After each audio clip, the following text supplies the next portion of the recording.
Pursuant to House Rule 10.01, I call the remote meeting of the Minnesota House of Finance, our Education Finance, our Higher Education Finance Committee to order. I apologize. I have printed off the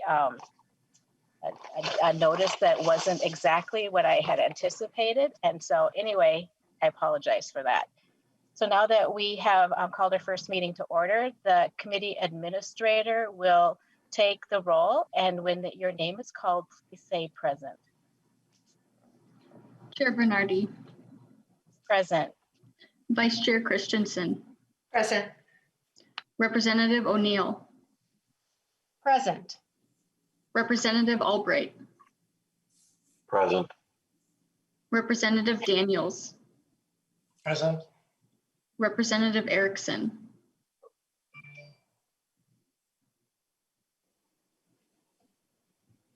Representative Erickson. Representative Hansen.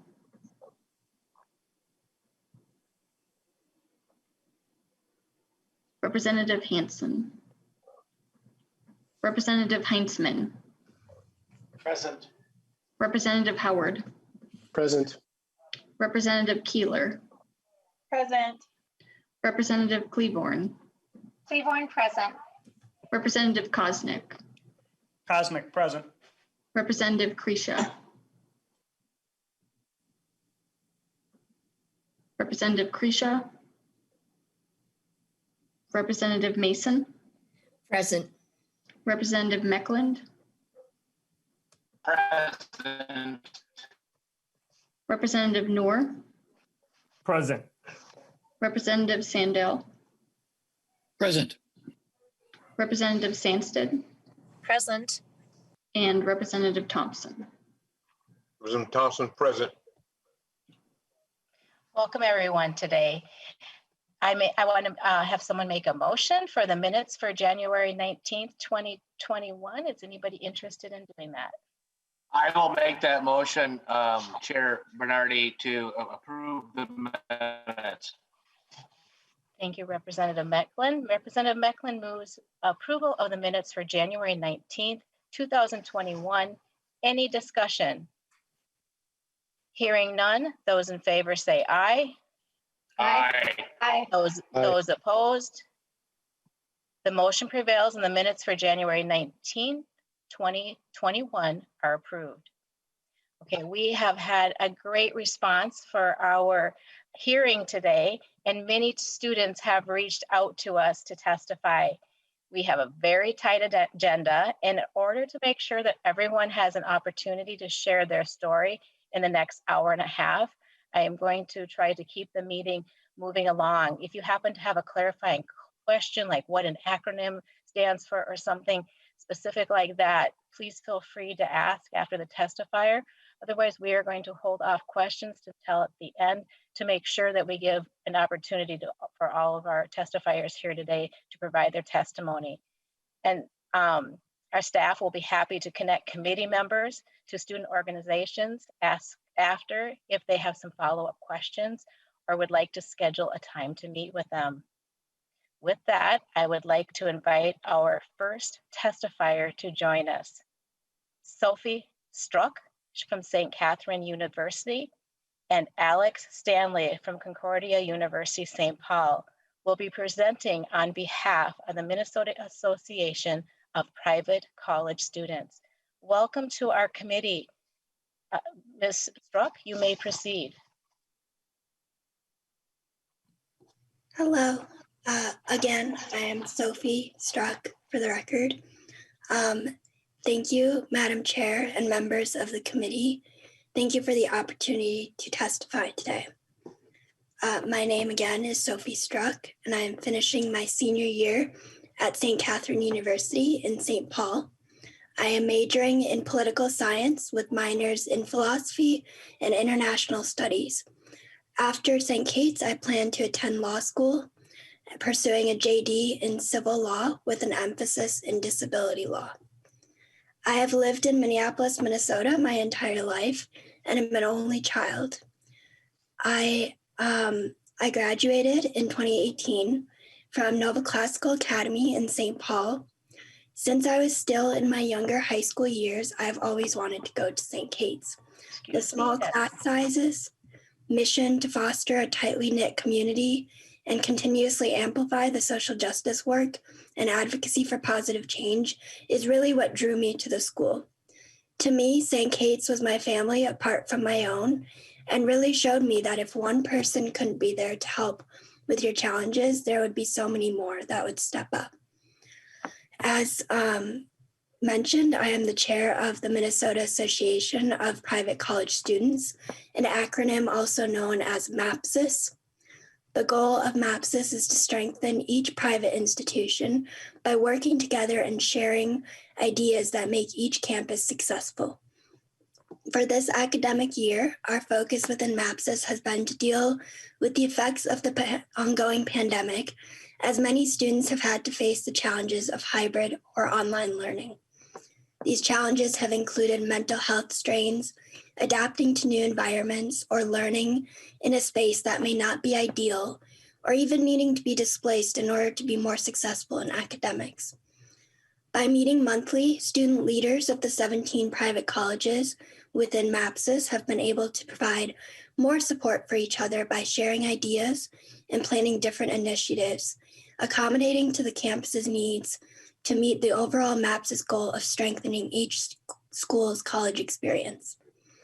In light of the nation's racial reckoning of 2020, the MAPSIS agenda is focused on prioritizing the current anti-racism movement and the importance of civil advocacy. MAPSIS work in 2021 will continue to elevate every school's anti-racist efforts, and in addition, work towards building a stronger partnership with Indigenous communities.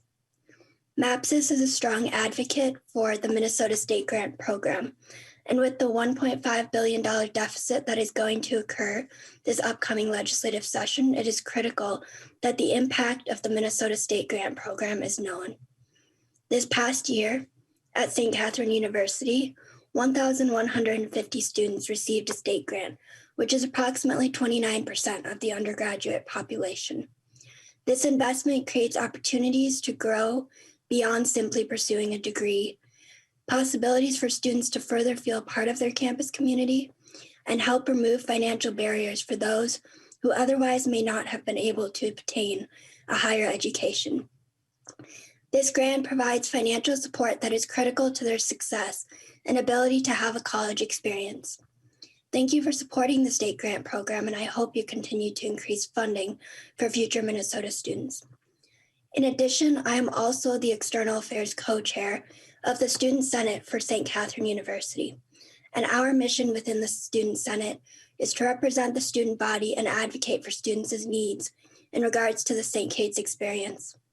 My position specifically as the External Affairs works in the spring semester to bring awareness to the Minnesota State Grant and facilitate advocacy efforts at Day at the Capitol, typically held in March.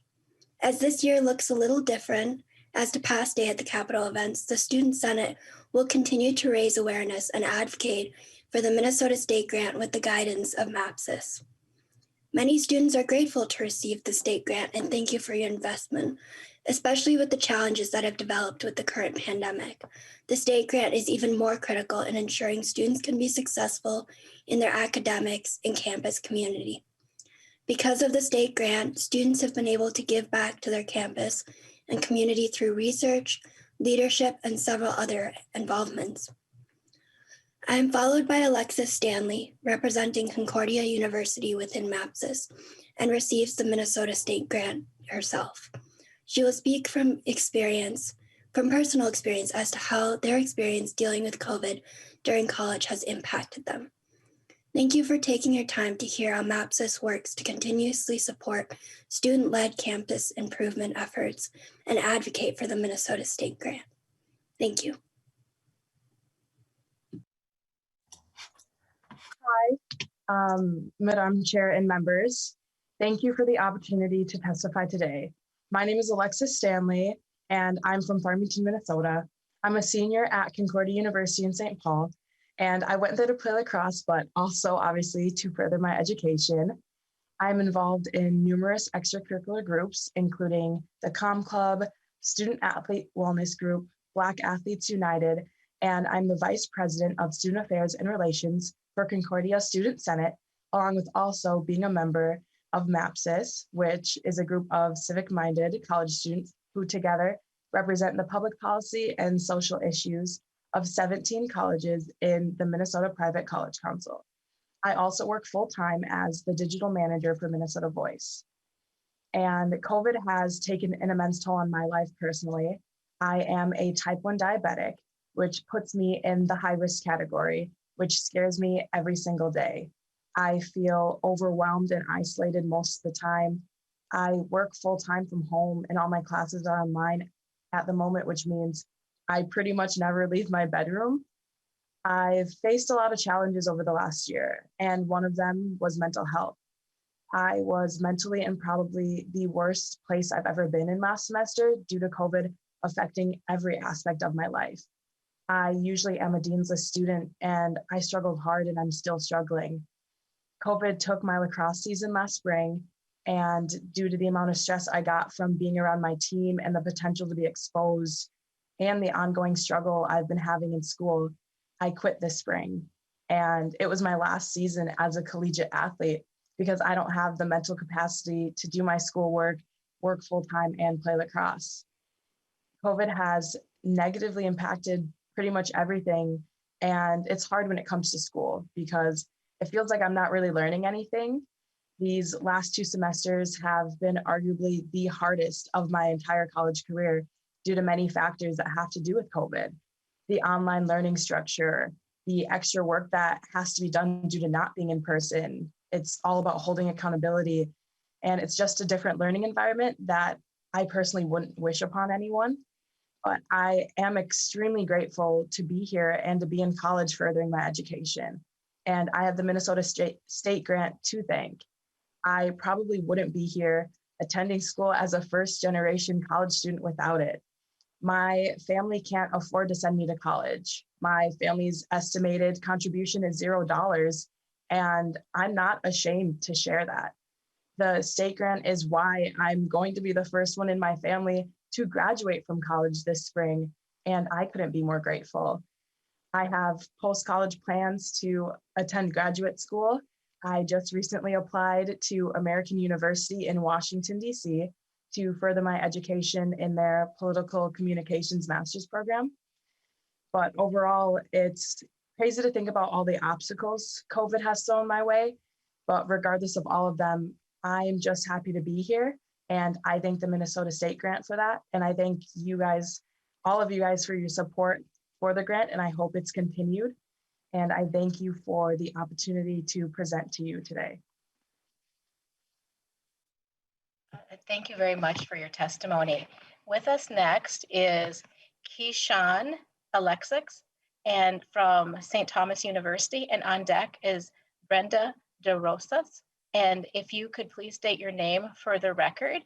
And we've asked each of our testifiers to limit their testimony to 3 minutes, and we will be able to get everyone's testimony in hopefully by the end. Thank you very much. You may proceed, Keyshawn Alexis. Thank you. Keyshawn Alexis. Hello, Madam Chairman and members. I appreciate you all for letting me speak this afternoon. My name is Keyshawn Alexis. I'm a senior at the University of St. Thomas, where I'll be graduating this spring with a degree in business administration, real estate studies. My plan for after college is to continue my career as a commercial real estate appraiser. Being the second oldest of 4, I've always had a goal to lead by example for my younger brother and sister. Seeking a school where I could stand out and be a leader, I chose to attend Wayzata High School in Plymouth, Minnesota. There, I met a few of my lifetime mentors, such as Tracy Bird and Chappelle Hook, who pushed me to become a better man and student, as well as many friends who have helped shape me into who I am today. After graduating from Wayzata High School in 2017, I had a mission to become the first person in my family to graduate from college. Refusing to accept the bar load from my younger siblings and peers, I decided to become a student at one of the most prestigious business schools in the Midwest, the University of St. Thomas. I knew the connections I would make at St. Thomas would last a lifetime, and I wouldn't just be another number like I would have been if I would have chosen one of the bigger schools on my list. Although some students found online learning difficult due to COVID, I've actually benefited from this alternative of college. Excuse me.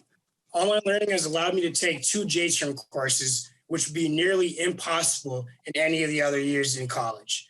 As a result, I will be graduating from the University of St. Thomas in this upcoming spring. Within my years at St. Thomas, I've come to understand 2 main things: friendship and gratitude. I have befriended numerous students through classmate engagement, as well as found my brothers through a year of playing football for the Tommies. As a 3C Walburn Scholar, I've joined an elite group of young African-American men who have dreams and aspirations like mine of bettering the society around us. Likewise, I have felt the ultimate feelings of gratitude for those who have helped the continuation of my education and life.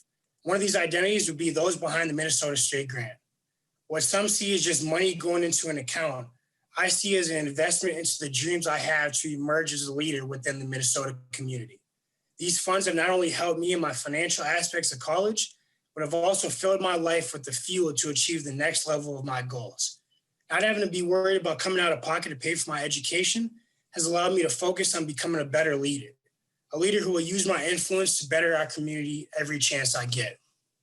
Because the Minnesota State Grant has been one of the most valuable resources to my higher education, I can only show all of you gratitude for helping me progress in my life in such a generous way. I ask you all to continue shaping leaders like myself through this opportunity.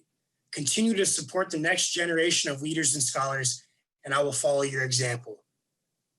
Once again, I would like to thank you all for funding the Minnesota State Grant and allowing me to testify about the benefits of the program. And also, I'd like to give a little shout out to Allison and Carolyn of the Minnesota Private Colleges Council. Thank you for everything you do and keep being great. Thank you all and have a great day.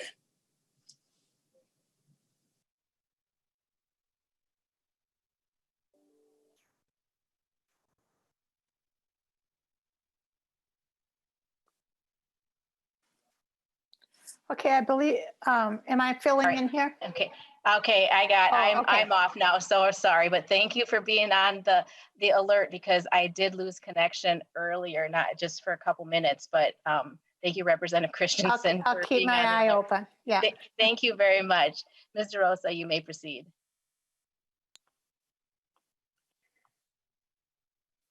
Hello, for the record, my name is Brenda Vargas. Madam Chair and members of the committee, I would like to start off by thanking you for this opportunity to speak today. I am a junior, first-generation immigrant, first-generation college student at Gustavus Adolphus College.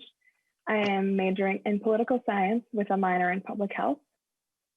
I was raised in Albert Lea, Minnesota, with 2 hardworking parents and 2 younger sisters, one aged 12 and the other 16.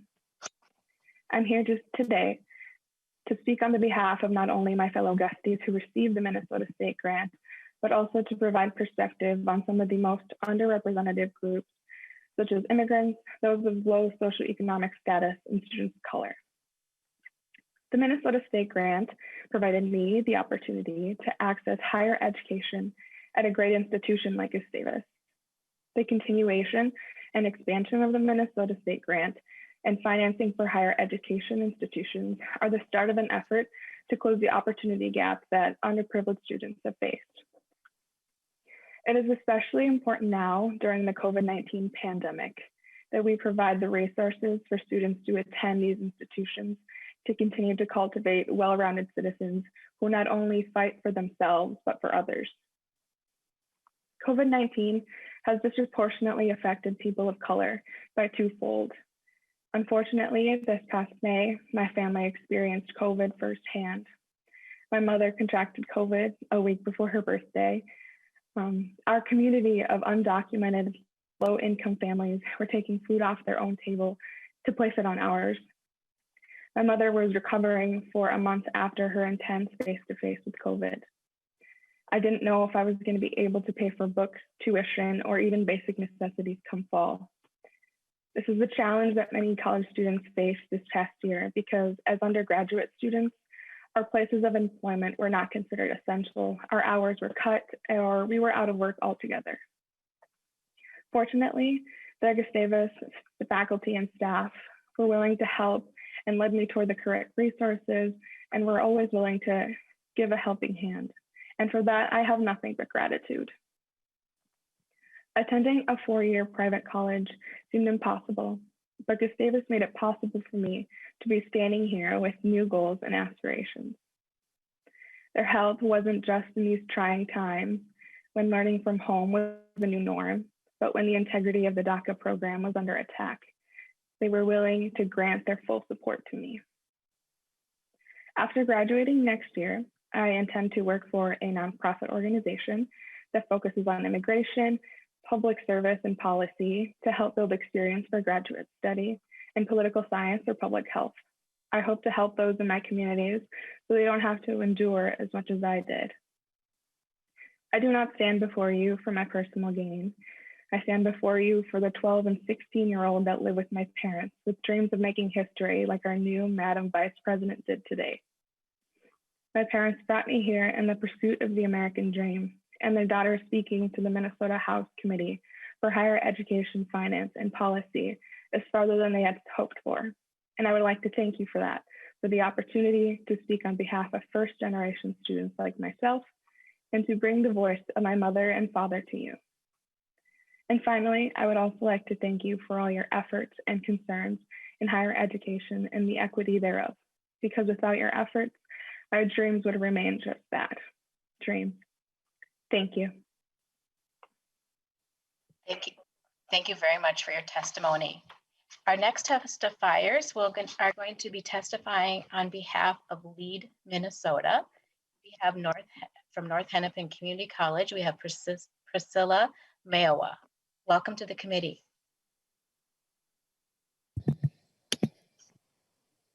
Thank you for inviting me and for having me speak today. For the record, my name is Priscilla Maywa, and I'm currently serving as president of LEAD MN. Cher Bennardi, ranking member O'Neill, and members of the committee. I did say that. I am the president of the statewide student association LEAD MN. Our organization is in the business of connecting college students for change. For years, we have and will continue to bring forward the hopes, dreams, aspiration, and more importantly, the voices of the nearly 180,000 students that we represent. LEAD MN serves as the voice of students by engaging student leaders at all 48 community and technical colleges in Minnesota, ensuring that their voice determines our agenda. There's a question that is asked of all student leaders when we join the organization. Why do you LEAD MN? I will share with you today my story as well as my answer to that question, if you will indulge me. My story begins in the big city of Lagos with a dream to study abroad, the United States specifically. My parents will always be proponents of education. So when I finally got my chance to study abroad, I was shocked at how many people did not have access to higher education because of numerous barriers that I myself had to overcome and deal with. My very first real experience was when my psychology teacher asked me not to come into class until I could afford my textbook. I didn't know anyone I could turn to, so dejectedly, I avoided class until I could buy a $100 textbook. Whenever I think about that story, I wonder how differently I would have done in that class if I didn't have to worry about my textbook and was allowed to participate. And I think about the many other students who might have been in my shoes as well and did not persist, but instead decided college wasn't for them. I LEAD MN because I believe education should be accessible to everyone. I believe that people shouldn't have to jump through so many hurdles and have so many barriers, such as high tuition, high cost of textbooks, basic needs like housing and food insecurity, and so many others. Every year, colleges seem to become less accessible to everyday Americans, and the pandemic has accelerated and exacerbated many of the issues that students were facing before it occurred. If Minnesota is going to come back from this crisis stronger than before, we need your help. Our top priority this year is to make sure that our community and technical colleges are receiving the investment necessary to keep tuition affordable and to provide students with the support they need. In an analysis done by the National College Attainment Network, they found that only 43% of Minnesota's two-year colleges were affordable for low-income students. When our students graduate, they will be the Minnesotans working as nurses, respiratory therapists, welders, police officers, farmers, medical assistants, and electricians. By investing in our colleges and improving college affordability and the support for students, we will build a stronger Minnesota. I would now like to turn it over to Lead MN's Vice President to share a little bit more about himself and some of our other priorities for the year. Thank you. Cher Bennardi, Ranking Member O'Neill, and members of the committee. For the record, my name is Axel Kailander, and I have the honor of serving as the Vice President of Lead MN. I had the privilege to never doubt that I would go to college. My father has a bachelor's degree, and my mother had a master's degree. In my senior year of high school, she was diagnosed with glioblastoma, a rare and incurable brain cancer. For 15 months, we took care of her while I began my college education. She died around 3 in the morning on July 24th, 2018. With my family, I dug her grave, and with my family, I buried her. And I resumed full-time class just a few weeks later.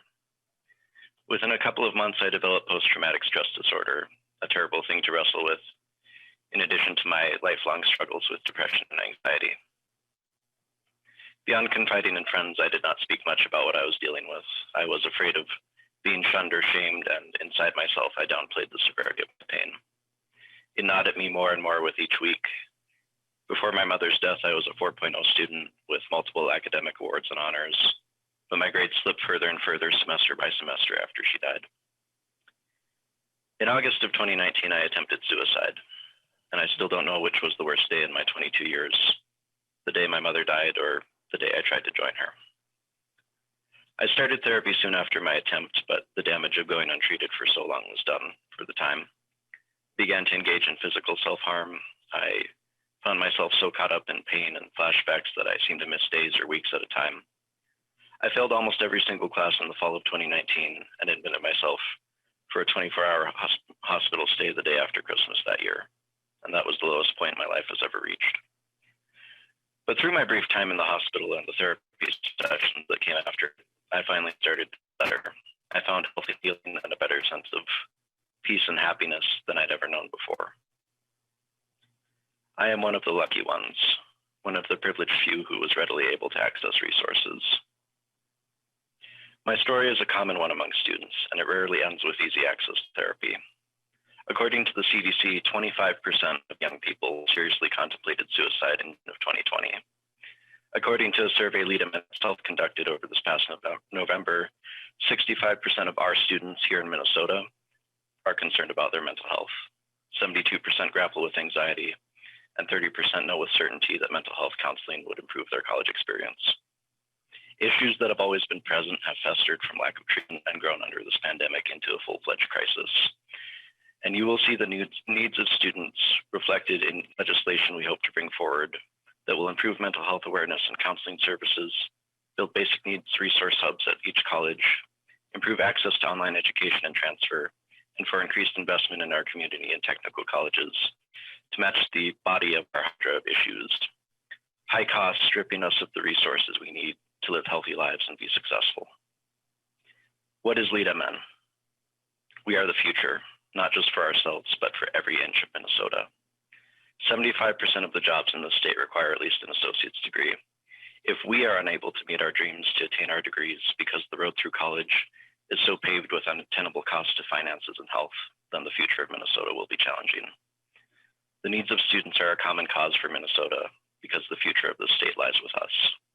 I will turn it back over to Priscilla to wrap things up for us. Cher Bennardi. Thank you. Thank you for your testimony. Ms. Maywa, are we going to be hearing from Amanda Shimmerhorn today? Yes, we will. Okay.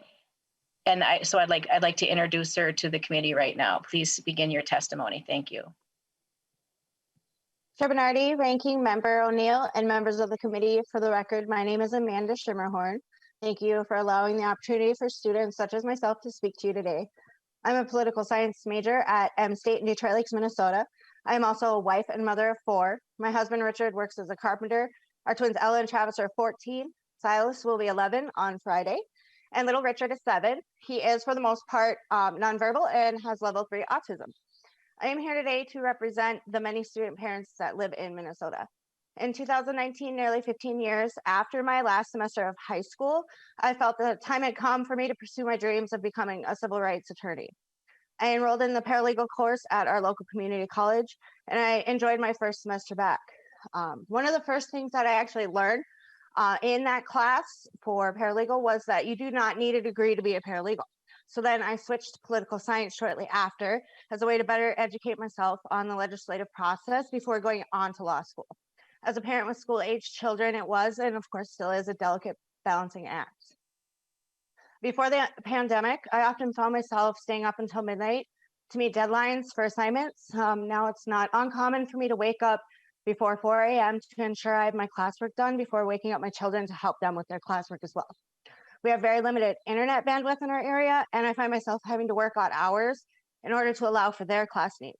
Not only am I their tutor, but I'm also now a physical therapist, a speech therapist, an occupational therapist, and this is also the case for many parents across the state now. College is time consuming, but even more importantly, it is very expensive. Not only are many of us struggling to fit classes into our schedule, but we are trying to make it work for our budgets. I'm not ashamed to admit that during the pandemic, SNAP has been beyond life-saving when it comes to choosing between cost of nutritional food for my children and the cost of my textbooks. However, I personally do not qualify under current eligibility requirements due to my status as a full-time student.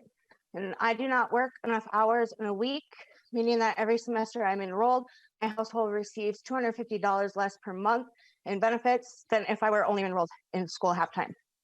My only saving grace throughout all this has been, of course, my husband, who's very supportive, and the transfer pathway degree program. Thanks to this program, not only will I graduate this spring with an associate's in political science, but all my my credits will transfer to Minnesota State University in Moorhead. So I'll start as a junior, halfway done with my bachelor's degree. So this is going to save me 2 years and at least $15,000. As a parent to students who will be in high school next fall, the anxiety does keep me up at night because I worry, am I taking away from their education? Am I following the right career path? Can we pay for them to attend the school they deserve while paying for my student debt? Not only will we have to struggle to find a way to afford my tuition, but soon the tuition of our 4 children as well. So long gone are the times where one could simply have a part-time job and pay off their tuition. That is why I'm speaking to you all today as candidly as possible in the hopes that we can all work together to be a part of the solution our state so desperately needs. And I thank you for your time. Thank you for your testimony. And Ms. Maywa, did you have any closing remarks? Yes, I do, and I won't take too much of your time. So Chair Bennardi and members, in the past, we've come to this committee to talk about the things that Lead MS students face, but we definitely need your help more than ever. And throughout this session, we'll be very happy to highlight the barriers the students are facing and the difficulties that they're facing. And we believe strongly that you would help us address college affordability, mental health resources for students, and also help us move forward as two-year students. So thank you for your time. Thank you very much for your testimony today. Now we are going to move on to Students United that will, and we have Jonathan Mcnichols who will be presenting on behalf of Students United, and then we have several other students who will be testifying as well. Welcome to the committee, Mr. McNichols, excuse me. Thank you, Chair Bennardi. It appears my camera is not registering the Zoom, so I'm going to proceed without it if that's all right with you. All right. Thank you, Chair Bennardi, and the rest of the committee the rest of the members serving this committee for having me here today. My name is Jonathan Mcnichols, and I'm a recent graduate of the Great Frozen North of Bemidji State University, and a current graduate student at Metropolitan State University, where I'm pursuing a master's in advocacy and political leadership. I am also the state chair for Students United. Students United is a 501c3 nonprofit organization written into state statute to be the official voice of the over 50,000 university, undergraduate, graduate, and doctoral students of the 7 Minnesota State universities. And we've been doing advocacy work at the Minnesota state system, state, and federal level for over 53 years. Our board of directors is composed of the student body presidents from each of the 7 four-year Minnesota state institutions. which creates a coalition that represents all of our members, and our officers are elected from throughout the university system. I come before you today, Madam Chair, not only to introduce myself and the organization I represent, but also to inform the committee on the legislative priorities that our organization is focusing on throughout the upcoming legislative cycle.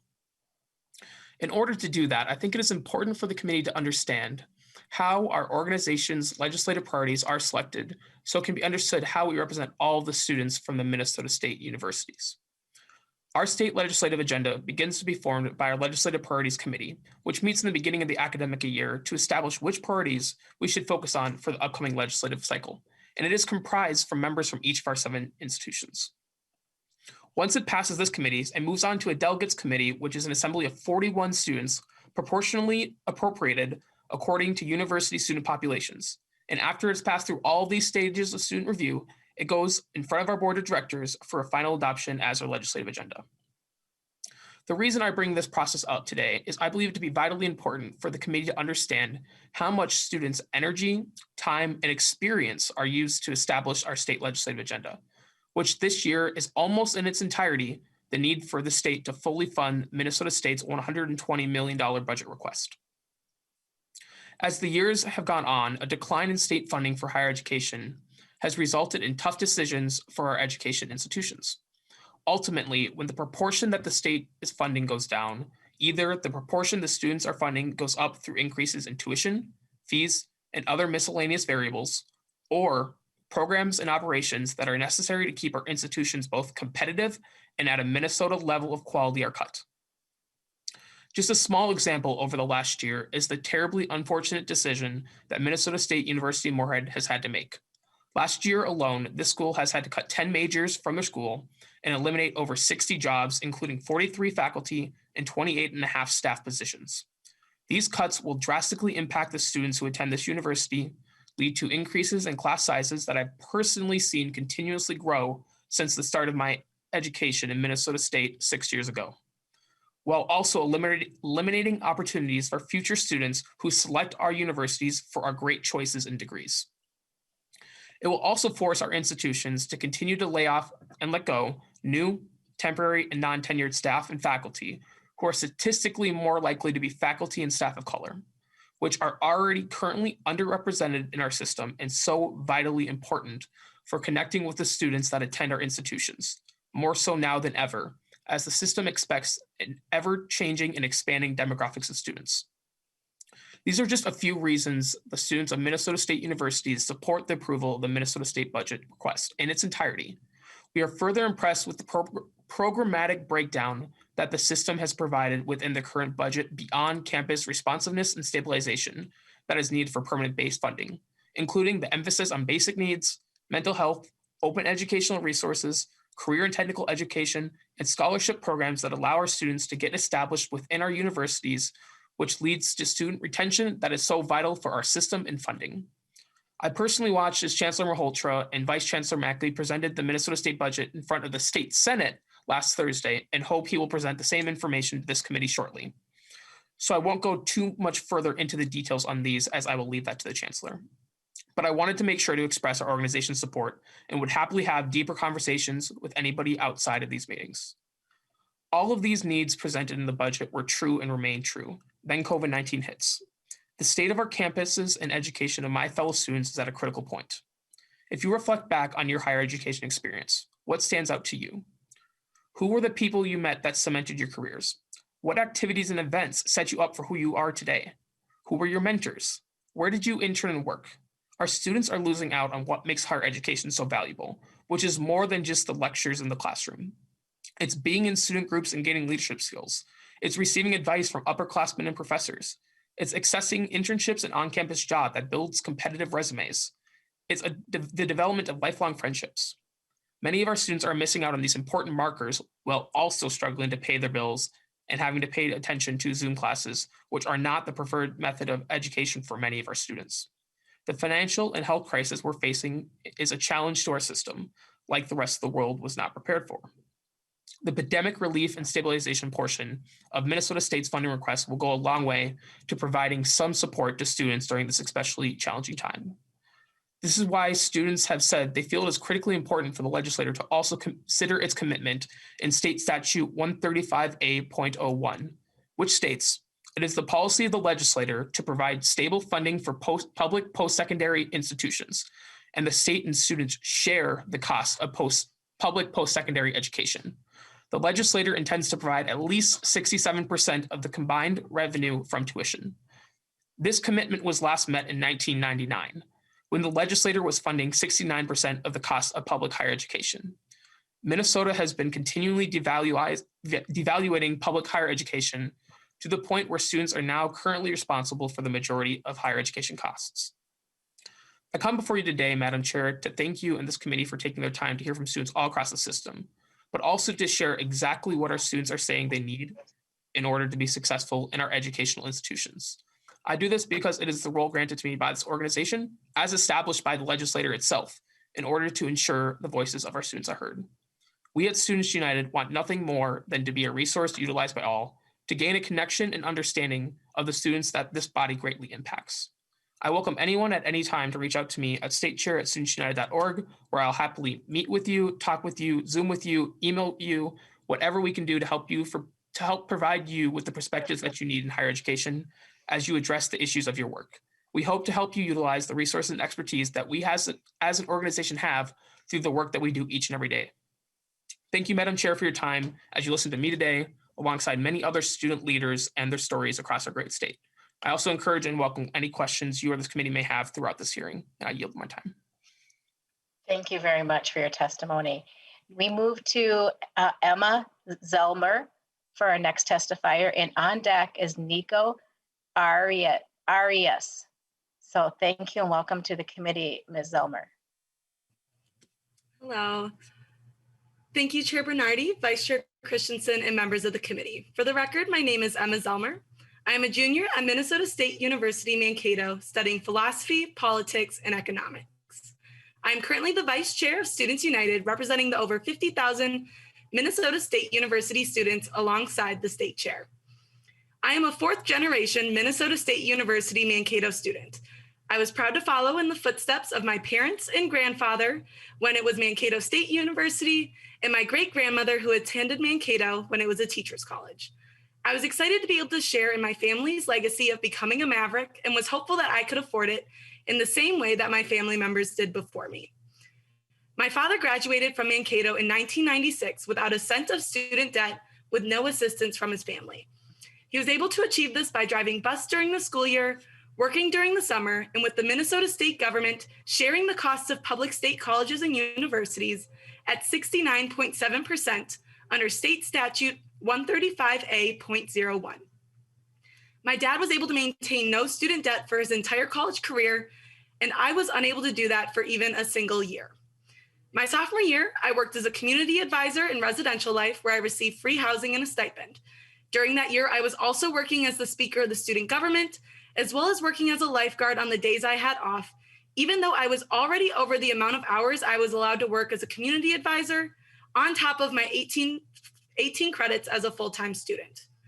Even though I took and created every opportunity I could to afford the cost of college and living, I finished that year alone with $6,500 in student debt.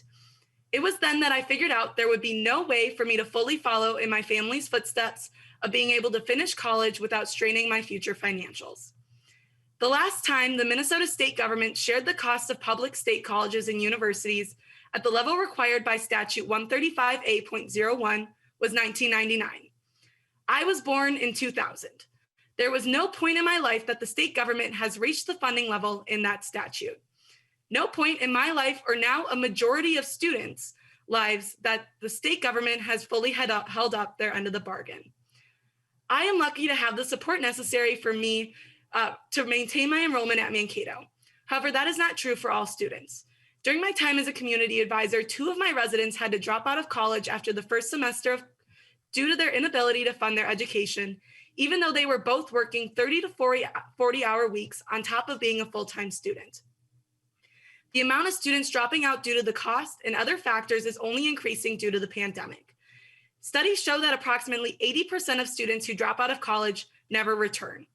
This pandemic class of students are going to miss out on the degrees and future opportunities to bring to the Minnesota workforce. That is why I'm asking for the state to fully fund the Minnesota State's $120 million budget request so that one day I can fully follow in my family's footsteps of being able to afford college at the great Minnesota public colleges and universities. Thank you. Thank you for your testimony. And now we have Nico Arias with us. You may proceed. And on deck is Hamish, Alka, Mooney. Welcome to the committee. Thank you, Chair Bennardi and Vice Chair Christiansen and members of the committee. My name is Nico Arias, for the record, and I am graduating after 3 years at Minnesota State University Moorhead after transferring from Wisconsin. I am studying ecology, evolutionary biology with minors in sustainability and public health, and I'm currently serving as a student body president representing approximately 5,000 students on the MSU Moorhead campus. In addition to student body president, I am also a board member of Students United, the statewide association representing the students attending any of the 7 Minnesota State universities. Students like myself choose Minnesota State universities for the exceptional and unparalleled opportunities and experiences they offer to their students. The Minnesota State University system attracts students because they are affordable and accessible to a wide range of students. MSU Moorhead, the greater Moorhead community, and the state of Minnesota at large have become my home within the last 3 years. This is thanks to the affordability of MSU Moorhead, which has allowed me to become a member of the community, increasing the likelihood that I stay in the state of Minnesota after I graduate. However, this comes at a cost. I am lucky to have the privilege of being here today, attending the university I attend today at the price it is being offered today. I have worked 5 summers, some where I have worked 2 full-time jobs simultaneously, and during the school year, I consistently work part-time or full-time jobs on top of doing the work of school. And still, I do not have enough money to pay for it. I rely on my parents for any financial aid to aid my higher ed journey, but I realize that comes with a large amount of privilege.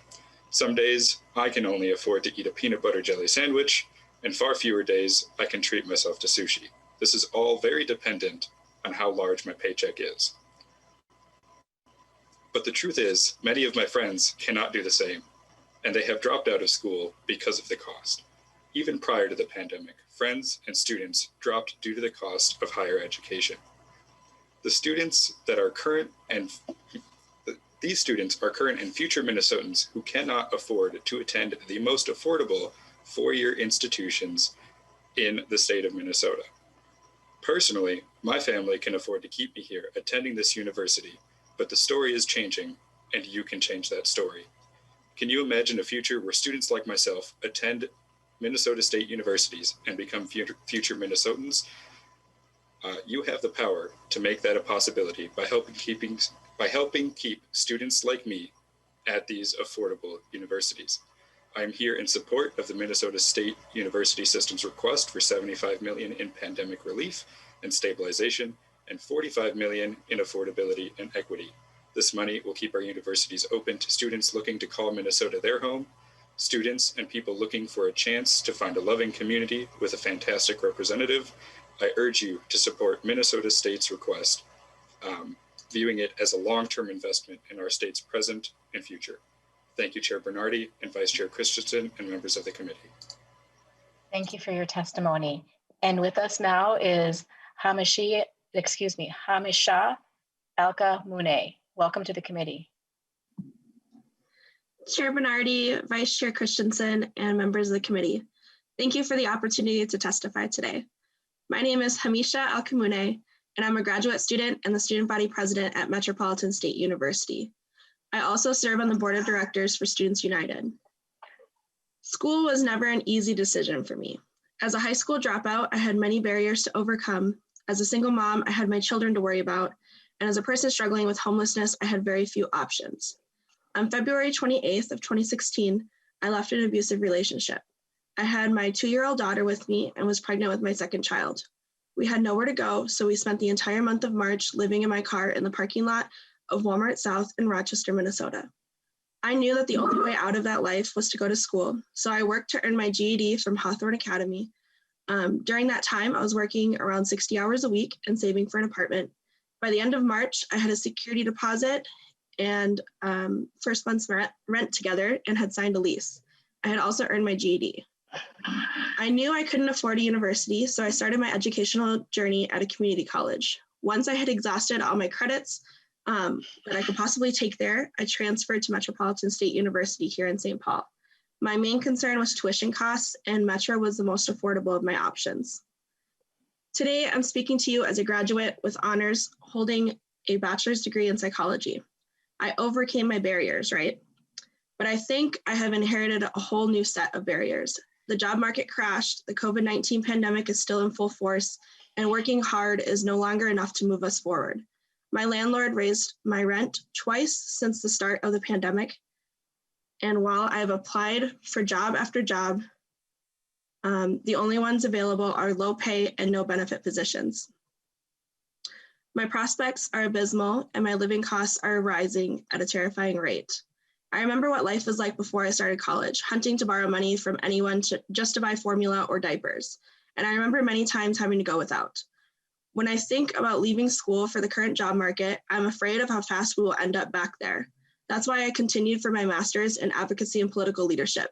My family needs those student loans in addition to my 3 part-time jobs just to get by. Even with them, we're still struggling. My student loan balance when I finished my undergrad was $49,721.86. I'm taking out $10,000 in loans each semester for my master's. I don't know how I'm going to pay that back. Right now, I don't have another option but to continue taking out massive loans to try to cover the massive gap between what I can afford and what the state covers. I wish I could say I'm unique. As students, we're all just waiting for internship opportunities to come back, for employers to start hiring again, for our families to be safe from COVID, and for our kids to go back to school. This is why funding Minnesota State's request is so important. It's not just about funding higher education, it's also about rebuilding the economy, keeping our children's education on track, and bettering Minnesota's future. Thank you for centering student voices in the conversation about state funding for higher education. I appreciate the opportunity to testify to this committee. Thank you very much for your testimony. Next with us is Sirkel Yusufzai from St. Cloud State University, and on deck is Clara Kroschner. Welcome to the committee. Thank you, Cher Bennardi, Vice Chair Christiansen, member of the committee. My name is Sirkel Yusufzai for the record. I'm a senior at St. Cloud State University doing a double major in political science and international relations with a certification in global feminist leadership. I'm currently serving as a student body president representing all 12,000 students on our campus, and as student body president, I also serve as a board member of Students United, the statewide association of students attending the 7 Minnesota state schools. I'm an international student. The 2 core reasons I decided to come to St. Cloud State was because of its affordability and secondly, how diverse and involved the student body is.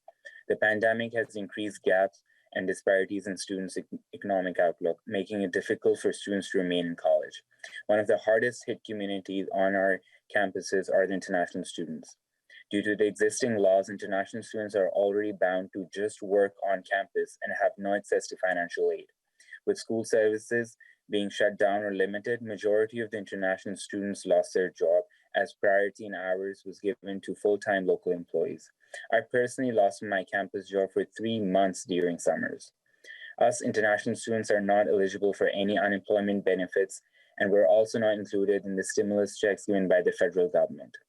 We also need to keep in mind that COVID-19 is a global pandemic. People in the developing countries, from where majority of international students belong, faced a much stronger negative financial impact than those in the developed world. When the world's brightest minds choose to study in the United States, and specifically Minnesota, they contribute to American innovation and growth. In the 2018-2019 academic year, international students contributed to around $45 billion to the US economy. If we discourage our international students, we lose their contribution to America's scientific and technical research, we lose their innovation and their contribution to our communities. The $125 million Minnesota state is requesting is in pandemic relief and affordability and equity. I urge you to support Minnesota State's request. It is in the best interest of Minnesota's economic future to help all those who call Minnesota home and all those that wish to call Minnesota home. I thank you for your centering student voices in the conversation about state funding for higher education, and urge you to uphold State Statute 135A01, in which the Minnesota legislature committed to funding 67% of the cost of post-secondary education. I appreciate the opportunity to testify to the committee. I will gladly answer any of your questions. Thank you so much. Thank you for your testimony. Now we have with us Clara Kroschner. Welcome to the Kroschner. Welcome to the committee. Cher Bennardi, Vice Chair Christiansen, and members of the committee. For the record, my name is Clara Kroschner. I'm a senior at Winona State University studying secondary education. I am currently serving as the student body president, representing all 7,000 students on my campus, and as student body president, I also serve as a board member of Students United. I had never heard of Winona State until I was a junior in high school, looking at what to do after graduation.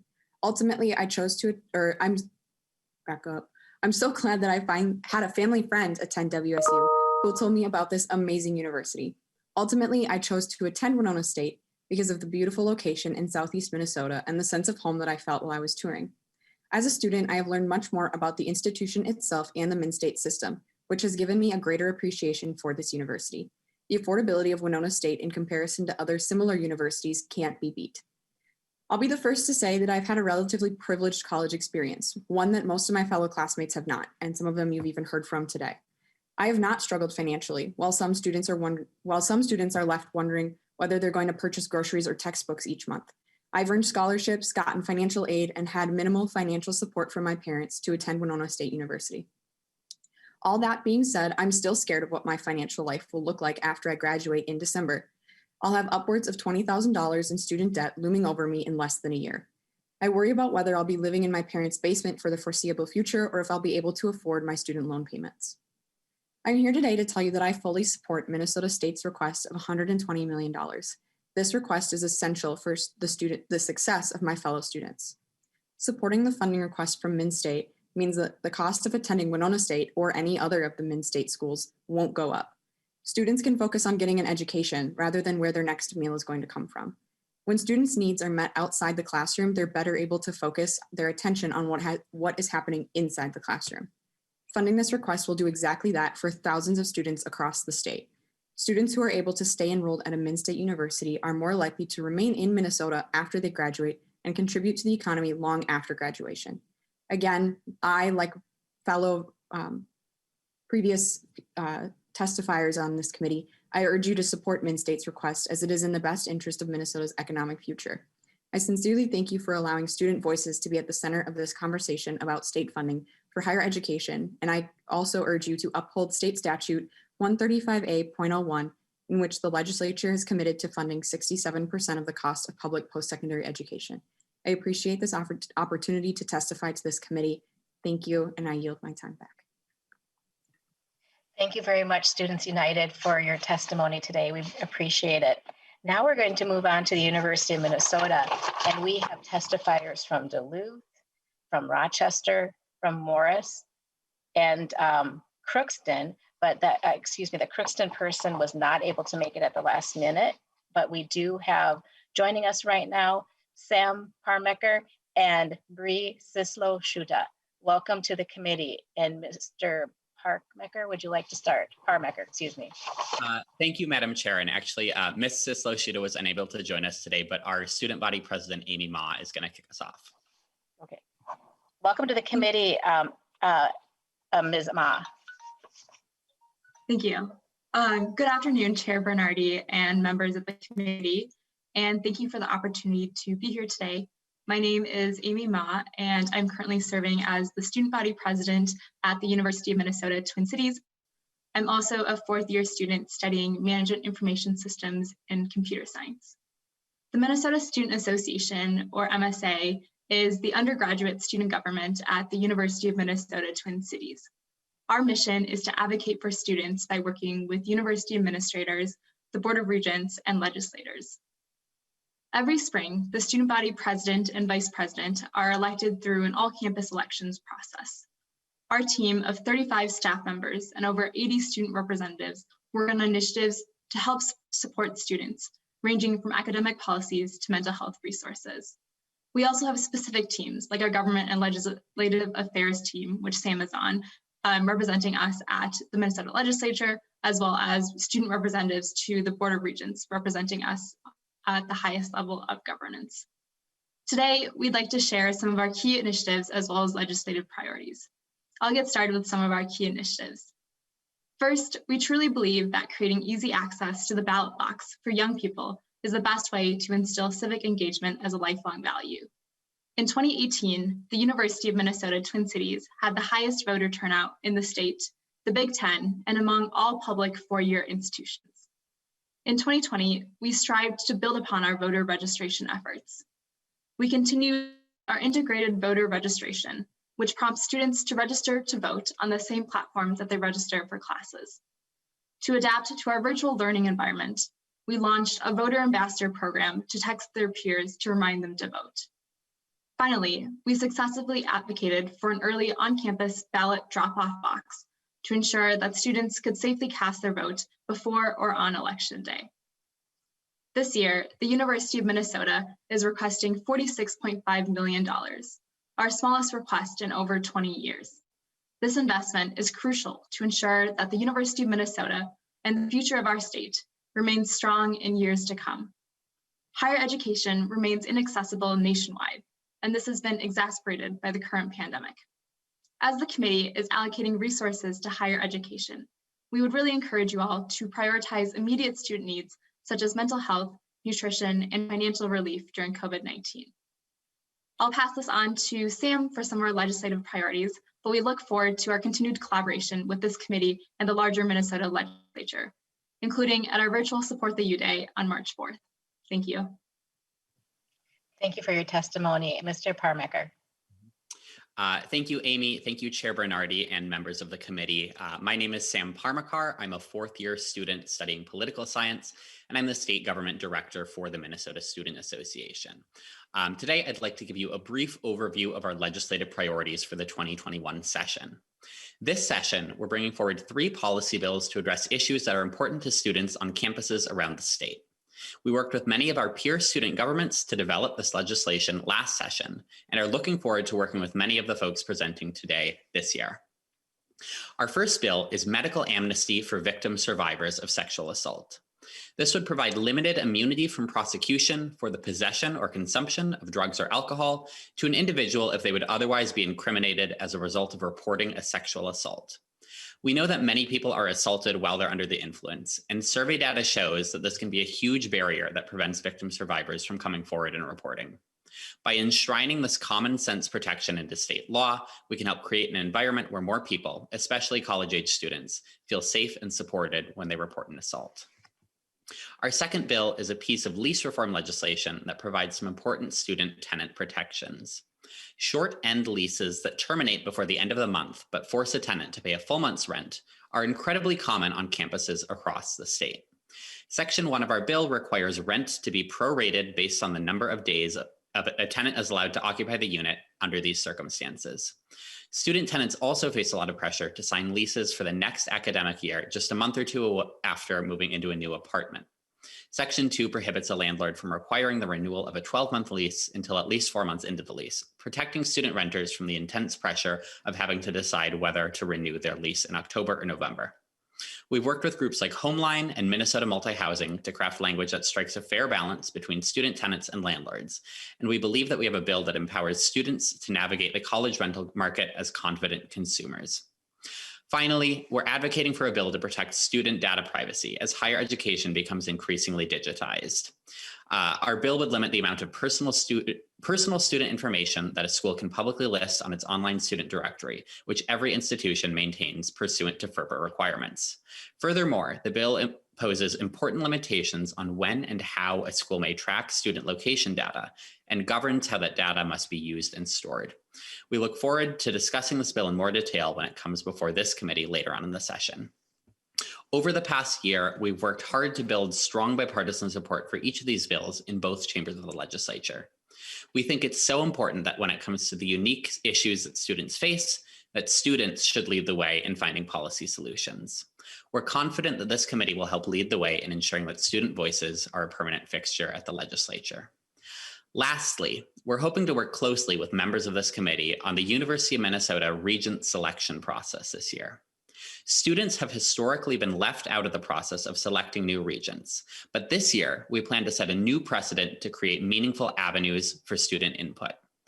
We've worked with a coalition of student groups on our campus to develop a student issues questionnaire that we have sent to regent candidates so that we may learn a little bit more about their positions on university policy before they come before the Joint Higher Education Committee in February.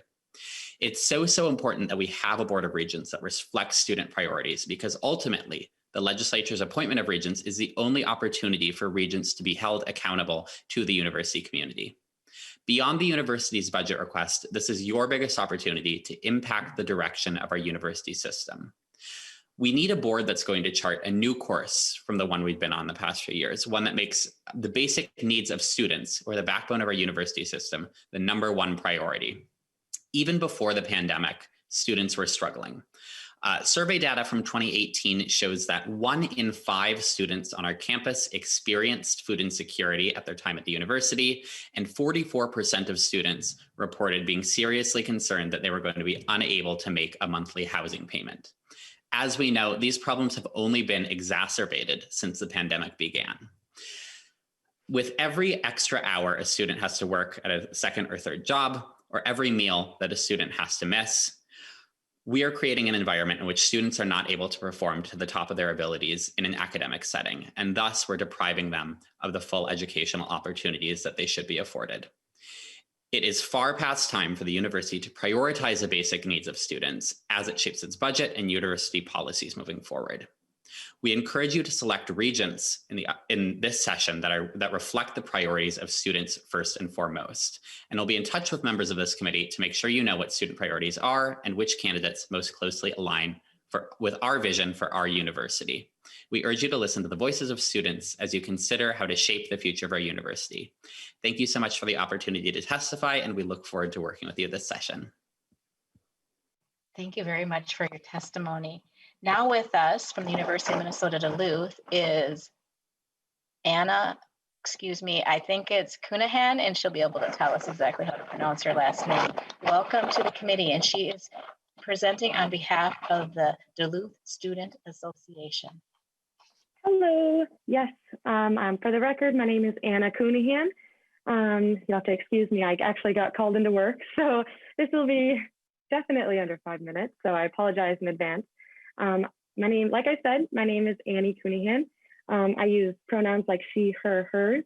I'm proudly from South St. Paul, Minnesota. I was raised in a busy home with 2 parents and 2 older sisters. I'm a triple major in political science, Latin American studies, and environmental sustainability and geography at the University of Minnesota Duluth. Following undergrad, I plan on attending law school in order to become an immigration attorney. I'm very passionate about social justice, especially Latinx rights in marginalized communities. And I chose UMD, honestly, because I wanted to get away from my parents. I had originally planned on moving out of state, but at the time I was struggling with anorexia nervosa, and Duluth was the farthest place that my helicopter mom would let me go. So naturally, I went to Duluth. But I like to say that it's not about what drew me to UMD, but it's about what kept me there. The smaller class sizes and the relationships that I have with my classmates have inspired me to be a better advocate for them.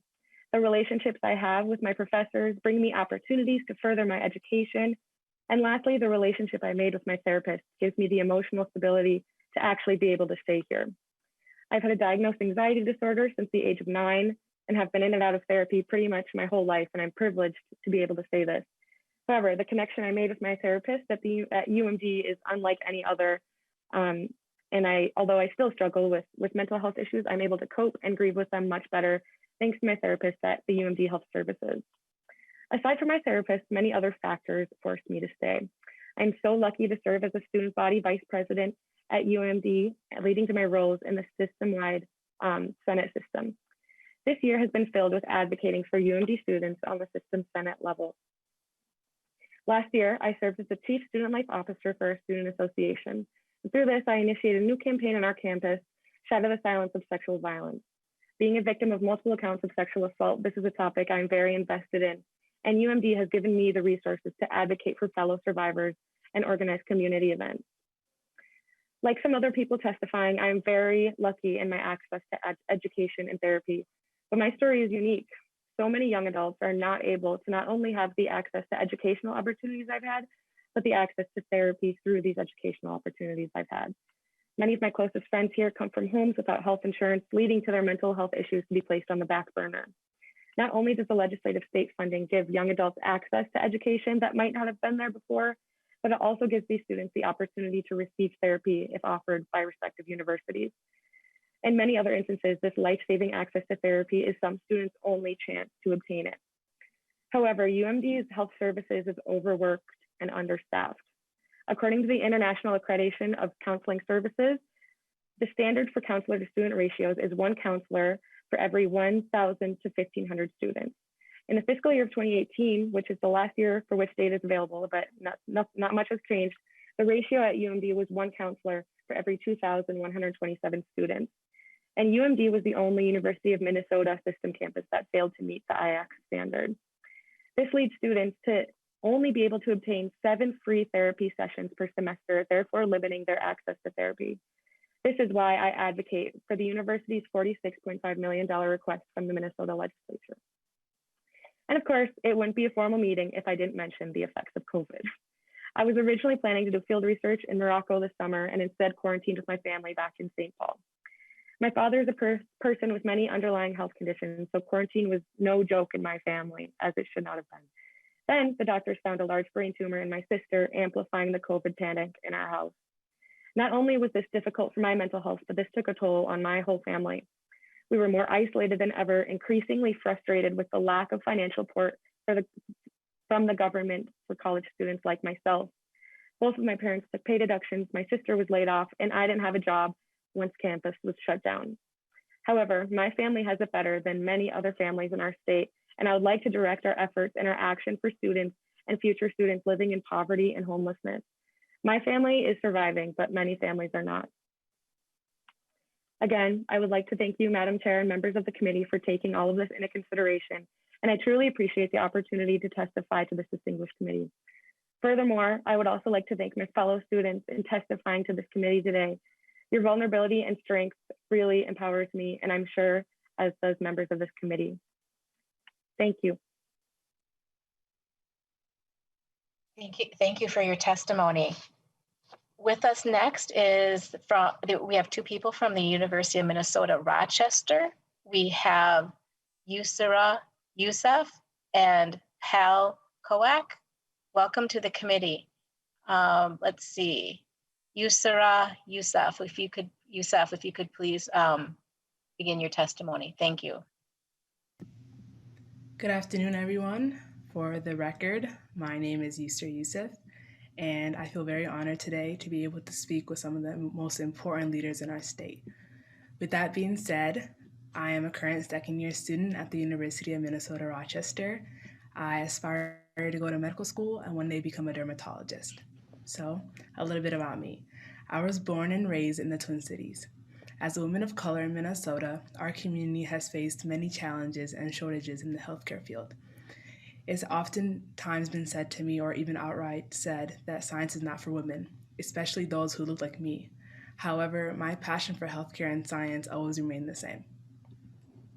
I have known that I wanted to go to college since I was a little kid, for many reasons, but one that drove my passion for higher education was my parents. Both my parents, Yasin and Amina, immigrated from Somalia to the United States with hope filled in their hearts. They proved to me that hard work truly pays off. If you have a dream or a passion, then you chase it. Looking back a few years ago, I was afraid of what college could be for me. Coming to the University of Minnesota, Rochester, as a first-generation student, I came across other students like myself and staff who could relate to my story. I am a part of a living learning community called Global Connections. Since the first day on campus, I entered a community that supports increasing cultural understanding, competency, connections, and knowledge. In my first year, we were able to visit different communities in the Rochester area. We called them host families, as we would make authentic meals from their culture and learn more about their lives. Right from the start, I've been supported by incredible professors, staff, and my peers. I'm the Secretary and Treasurer of the Rochester Student Association, an ambassador, and a member of the Muslim Student Association. I am also currently involved in our Diversity and Inclusion Committee and our Black Student Union, both of which focus heavily on having an inclusive campus and equal representation of everyone. It's important when looking at diversity, we don't just stop at what could be visible to the eye. It's important to acknowledge one another's background, religious beliefs, life experiences, and more. Some of my peers have traveled from all over to come to UMR. My peers and I have been part of such a diverse range of opportunities. Being surrounded by healthcare professionals in one of the best hospitals in the world has been life-changing. Last year, I had the opportunity to shadow a medical student, and I was recently just offered a job opportunity at Mayo Clinic. The collaboration with Mayo Clinic has been extremely influential during my college experience. In the years that I have been at UMR, innovation, not only in the realms of technology, but also in teaching methods and learning strategies have been essential. We are constantly trying to enhance how we solve problems, work with one another, and look at the world around us. As a health science school, it's important to be empowered for the future. Health and science are constantly changing as we receive new information from studies, and so is the world we live in. I am very excited to see the new ways to educate students and also teach them important skills, not only at UMR, but across the state of Minnesota. After all, we are the future of Minnesota. I want to applaud all of you for all the hard work that you do and continue to do. Thank you. Thank you for your testimony. And with us now is Pal Kuak, and I apologize for not possibly pronouncing your name correctly. Welcome to the committee. No worries, close enough. Yusra, I would have applauded. I would have clapped if it wouldn't have been distracting on camera. Good afternoon, Cher Bennardi and members of the committee. My name is Paul Koch, and I'm a sophomore at the university. That was my second option. I'm a sophomore at the University of Minnesota Rochester, whereas we refer to it endearingly as UMR. On campus, my leadership roles are as representative to the Board of Regents and as a member of the Black Student Union. After undergrad, I plan on pursuing the MD PhD path with an interest in gene editing and hematology. So the virus has exposed our country's areas of weaknesses, and at the same time, it's emphasized the importance of science and healthcare. Here at UMR, the way this has played out has been, it's been evident the number of students that have been experiencing isolation due to our classes being moved online. And because of this, our college has seen that the importance of collaboration and innovation. And UMR is working towards this in the coming years by forming and continuing to work with Google and Mayo Clinic so that they can create a gamified interface where students and teachers can better collaborate and learn. So because of UMR's close relationship with Mayo Clinic, I and some of my classmates have been able to have experiences here at Mayo. For instance, I've been able to do research since my first semester of freshman year. And with your support, we want to make this a possibility for every student that comes to UMR. Thank you. Thank you very much for your testimony, Mr. Koch. And next person testifying is from the University of Minnesota Morris, Sam Rosemark. And then on deck is Kim Nguyen. Welcome to our committee, Mr. Rosemark. Thank you very much.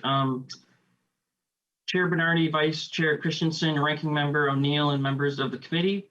My name is Sam Rosemark. I'm a senior at the University of Minnesota Morris, where I serve as the campus's student body president.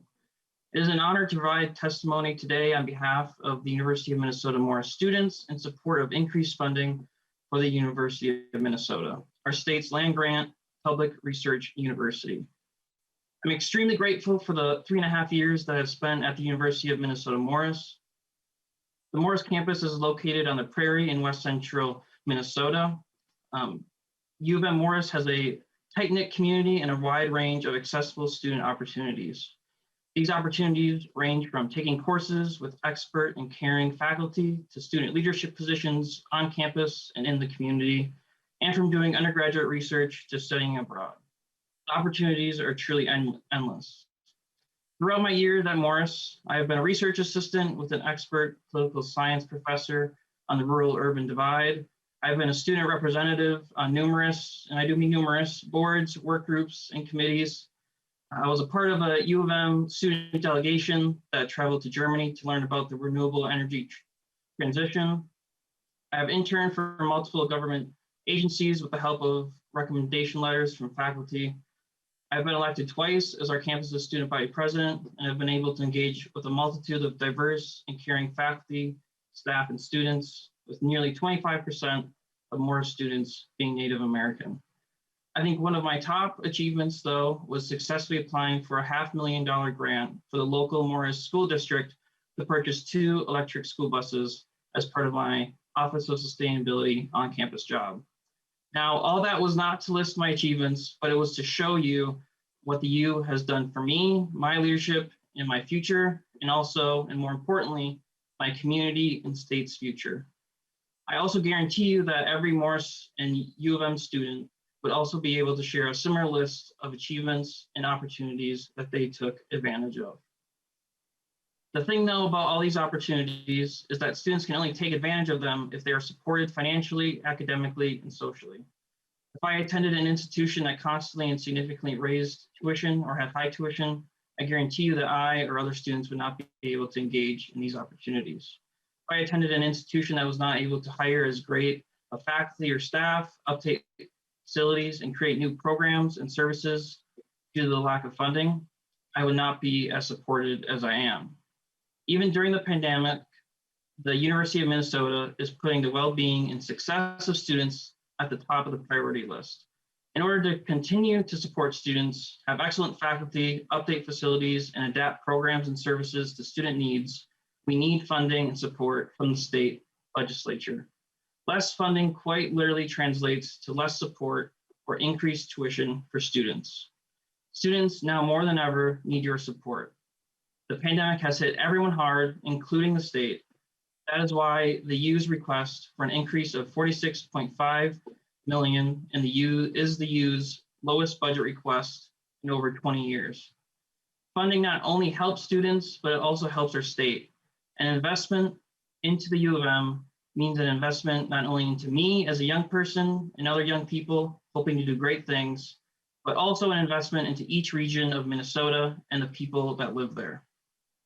The U has 5 strong, unique campuses across all of Minnesota that work together to improve the lives of all Minnesotans. In a 2017 report, it was discovered that U of M generated a combined economic impact of $8.7 billion in 2017, and that every dollar invested by the state into the U of M yields a $13.83 return to the state's economy, a more than 1,000% increase. Supporting higher education and the mission of higher ed is more important now than ever before, especially affordable and accessible higher education, public higher education. The U is a smart investment because it is an investment into our state and into our future, the students. I also hope to connect with you, Madam Chair, and members of the committee on the immensely important responsibility of the committee and of the legislature to select the University of Minnesota regents.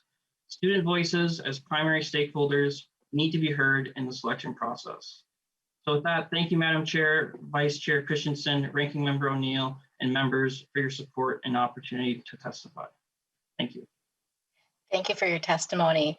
With us now is Kim Nguyen from St. Catherine University. Welcome to our committee. Thank you, Madam Chair and other members of the committee. For the record, my name is Kim Nguyen, and as I stated, my name is Kim Nguyen, and I'm from North St. Paul, Minnesota. I graduated in 2018 from North Senior High School, and I'm currently a third-year student at St. Catherine University, majoring in nursing and minoring in psychology.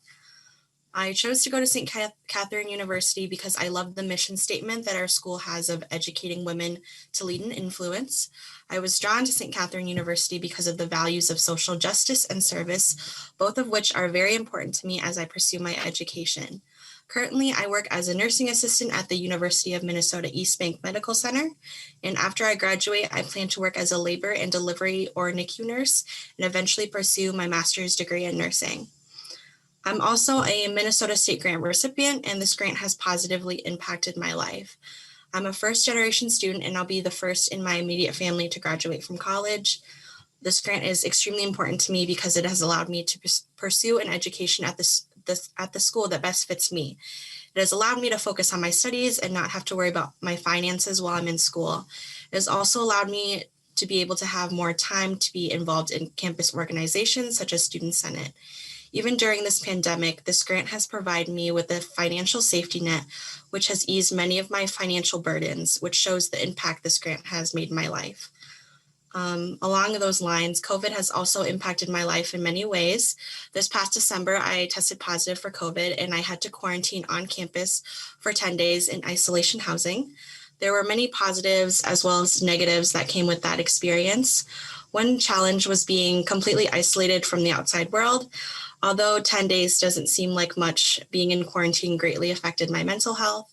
It was difficult being apart from my roommate as well as my family, and I had felt like I had lost my connection with the world around me. After getting out of quarantine, it took a lot of support and many tough days to get back to my happy and healthy self, and it definitely was not easy. Another challenge was attending online classes while in quarantine with COVID. In my case, I experienced several symptoms such as fatigue, headaches, muscle weakness, and loss of taste and smell. While it was tough dealing with the illness itself, it was especially challenging trying to attend online classes while I was mentally and physically exhausted, as well as taking finals online. I missed a nursing skills test out that I had to reschedule, and I had a paper as well as 2 exams all in the span of 1 week. However, there are positives that came with the experience as well. I'm extremely grateful that many of my professors were so understanding and patient with me during that time. They gave me grace by extending deadlines, providing me resources and support, and just trying their best to work with me while I was in quarantine. Another positive is that I was able to complete most of my schoolwork virtually, which really helped. I couldn't imagine having to do my assignments if classes weren't online or if I had clinicals during that time. Overall, my experience with COVID has taught me a lot. It's taught me to be more flexible as a student and has made me realize how serious of an illness COVID is, as I'm still experiencing the residual symptoms. Before I had gotten it, I had no idea how much of an impact it was going to have on my life, but it truly is one of the worst illnesses I have ever dealt with, and I would never wish it upon anyone. However, it has also made me understand the importance of following public health guidelines and working together as a state so that we can keep each other safe and hopefully get back to normal. Thank you for this opportunity for me to testify at this committee. Thank you for your testimony. We got through all of our testifiers today, and I want to thank each one of our students who testified today. You sharing your stories really helps us as legislators to better represent you and our entire state. We want to thank you for sharing such personal stories, and we want to wish you the very, very best. I am so hopeful for our future because with leaders like you that are in school and will be in the workforce soon, and I know you already are in the workforce, we really want to wish you the best. And thank you for taking your time out to testify with us today. We have 2 minutes left. I am going to ask if there is a member who has a question that they can limit it to a 30-second or 15-second question, and we will try to get a student to answer it.